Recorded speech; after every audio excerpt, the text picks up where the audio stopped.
How you doing? Good, good. Nice to see you. Actually, a couple of people had some questions about, laser sintering and so on, and Hamamatsu was referenced, so maybe this is a good time for you to present. So, Yeah, sure. Let me share my screen really quickly.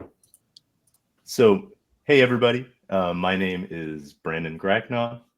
I'm a marketing engineer here at Hamamatsu USA, and I handle the laser sintering products for the US.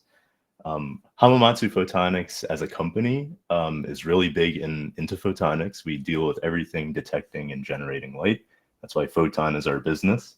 But we do a lot of dabbling and product development in additive manufacturing spaces. So I'm going to give a brief overview of photonic additive manufacturing today.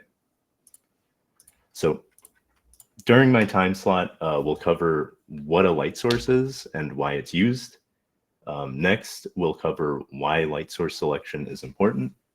And then finally, we'll briefly touch on metal printing with a technology that we're continuing to develop called the LCOS-SLM. So as a brief disclaimer, this presentation is only 10 minutes long, so I'll be glossing over a lot of details. And we're not going to solve any problems nor overturn any significant rocks in this span of time.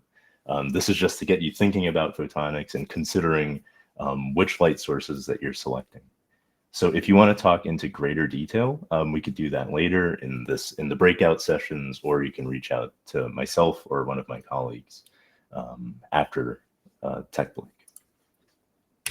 So without further preamble, let's get into it and answer this simple question. What is a light source? So put simply, a light source is a source of photons, electromagnetic radiation that exhibits the behavior of a particle and a wave.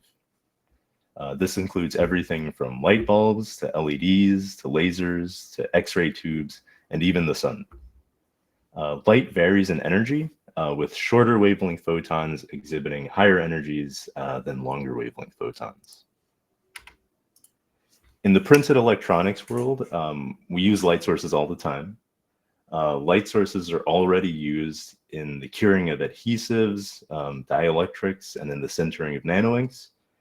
Some popular choices already include UV LEDs and UV LED arrays, which are commonly used on the dielectric and the resin side. But there's actually another really popular light source that we use that we don't usually think of as a light source. And that light source is the trusty thermal oven, a source of radiant heat. Ovens are a kind of thermal light source that emit blackbody radiation. This acts as radiant heat, which performs sintering and curing. Blackbodies are a broadband light source which cover most of the wavelength spectrum, including visible, infrared, and all sorts of other wavelengths. To illustrate how broadband this wavelength spectrum is, I have a spectral graph of a quartz halogen blackbody source on the right. This is our stand-in for the blackbody spectrum, but the blackbody spectrum itself closely follows Planck's law, so you can read into that more if you have free time. Moving along, some blackbodies at high enough temperatures can emit UV and even shorter wavelengths. So that's why the sun emits UV radiation, and that's why everybody in the audience should be wearing sunscreen when we go outside. Even this 60-watt halogen source has some level of UV output, which are photons with a wavelength of 400 nanometers or below. This broad output makes blackbody ovens and furnaces great for general purpose sintering and curing. But if an oven has such a wide output range, why should we even bother with light source selection?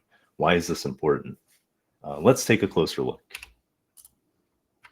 So this slide covers the wavelength ranges of various light sources, including our trusty blackbody source all the way on the left, LEDs in the middle, and lasers all the way on the right.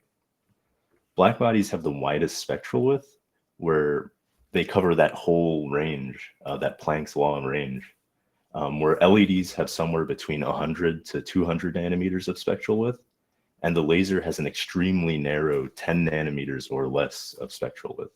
Some even go down to like single